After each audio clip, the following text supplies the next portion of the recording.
when black people in general, along with the LGBT community, start talking about being marginalized. And I know y'all like, well, wait a minute. I was with you and you were talking about them. Well, what you mean? Black? Yes, we are. Black folk. No, we're not.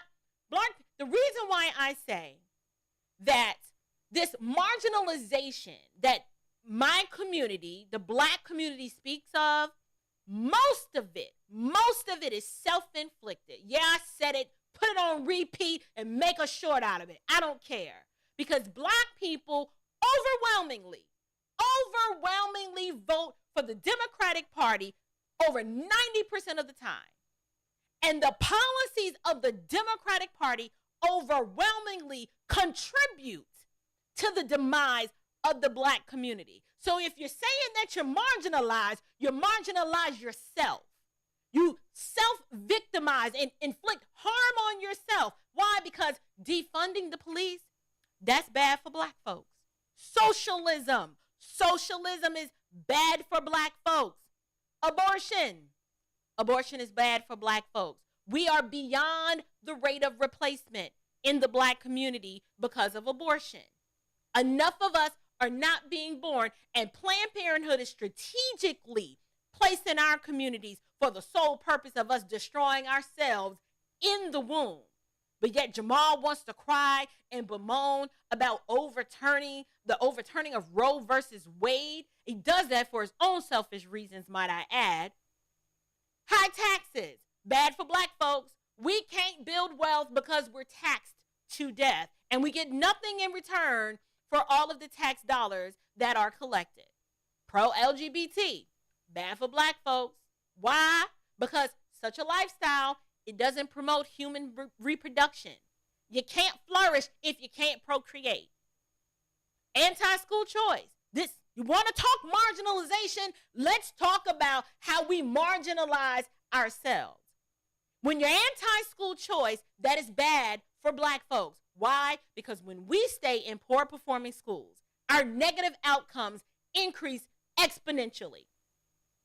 Open borders, bad for black folks. We already have enough crime. The last thing we need is for the illegals to flood our communities with drugs, crime, and take the jobs and don't get tax revenue from those jobs because y'all know they paying them under the table. Why? They're not documented. They don't have social security numbers. We don't even know who some of them are. Gun control, bad for black folks. If we can't defend ourselves, we are doomed to become captive and controlled by the very government that we claim hates us so much. Make this make sense, my people. This marginalization that you speak of, I'm not done. Socialized medicine, bad for black folks. One day y'all gonna learn that this American medical industrial complex that you worship at the altar of wants to keep you sick, fat, and nearly dead. Just alive, not really dead, just alive enough to be dependent on their pharmaceuticals. This is just a short list of all the ways black people marginalize themselves, because when you support policies like the ones I just listed, you will always be a dependent and weak underclass. And you will always view yourself as a victim of white supremacy. And on some level, you should. Because everything I mentioned is literally reflective of the DNC's policy platform, which is representative of the system that you claim marginalizes you so much. So if you don't have these systems don't have the ability to improve your outcomes, they do the opposite, yet you support them, and then you listen to pastors like Jamal Bryant, who tries to convince you, I don't know how, tries to convince you that all of these policies are going to help give us equity and inclusion. Black Americans and all Americans, we need free markets, not socialism. Socialism hasn't worked, and it always ends up in starvation, death, and destruction. We need a strong and healthy police presence. Why? Because crime is curtailed, when criminals, when they know that there's a penalty to their lawlessness. But the defund the police program, they don't want that. No, that's not. I'm going to talk about that. I don't want to get too much on defund the police. We're going to talk about that a little bit later. But Black Americans, we need to have babies, and lots of them. And we need healthy families. And this happens when Black men and Black women come together in the confines of marriage, and then they have the babies. Black Americans have historically, we have been pro-life. It is good for us to value life from the womb to the tomb. Why? Because human flourishing should be something that we of all people should value, considering our ancestors' lives were not valuable. And we should care for our babies and care for our elderly. I'm not just pro-life and then once the baby get here, but then what? No, them parents who created them babies, when you have a strong capitalistic free market society where you can earn your way based on your efforts, being a law-abiding citizen, the system that you claim marginalizes you happens to just work. It's worked for Jamal. It's working for Bishop Allen. But it don't work for the people that they sell this BS to, because for some reason they're told that, well, I know it works for me, but it can't work for you. So what we got to do, right, we got to fight. We got to fight for these programs and, because the voter suppression. Mind you, ain't nobody trying to suppress your vote.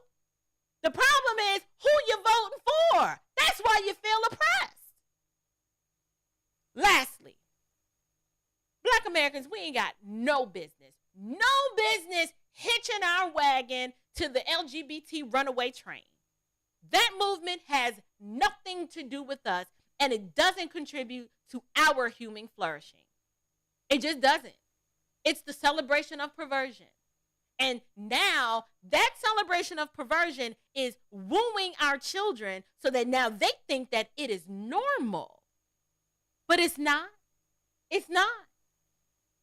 Black Americans, we also need the Second Amendment. We need to protect ourselves from each other, the Mike Mikes and the Ray Rays and the others in our own community. Let's just keep it real. As well as from our own government. That's what the Second Amendment was for. Don't think that for a minute the government has your best interest at heart and that they want to help you. No. We need them to get the heck out of our way so that we can help ourselves. And yes, our country needs to build that daggone wall. I bet you folks in Chicago and New York wish we had a wall right now that they're experiencing what it's like to have their communities being invaded by people whose first introduction to this great nation was being a lawbreaker. Listen, y'all know me. I can go on and on. We can do this all day till the cows come home. But here's the point. The point that I want to drive home as it relates to this sit down with Jamal Bryant and Bishop O.C. Allen, it's this. O.C. Allen made a few statements indicating that the conversation surrounding the church, the LGBT community, and basic human sexuality, he makes the assertion that that conversation just hasn't been happening. Now, depending on the church that you go to, he might be right. Because I know for a fact, growing up, there were just certain subjects that were not talked about from the pulpit. Homosexuality was one of them, right? But in faithful churches led by faithful shepherds, not these fake social justice warriors pretending to be pastors, in good, sound, faithful churches led by faithful shepherds, the conversation on basic human sexuality has been taking place for a while. The problem is you just don't like the conclusions. You don't like what has been revealed as divine truth from your creator. So you'll demonize and castigate the church and then deflect to try to have a conversation about other sins, which we can do that. Hey, let's talk about them all. We pull mine out. Let's talk about all of them. But it still don't change the fact that you, sir, you, madam, are living in open rebellion to a righteous and holy God.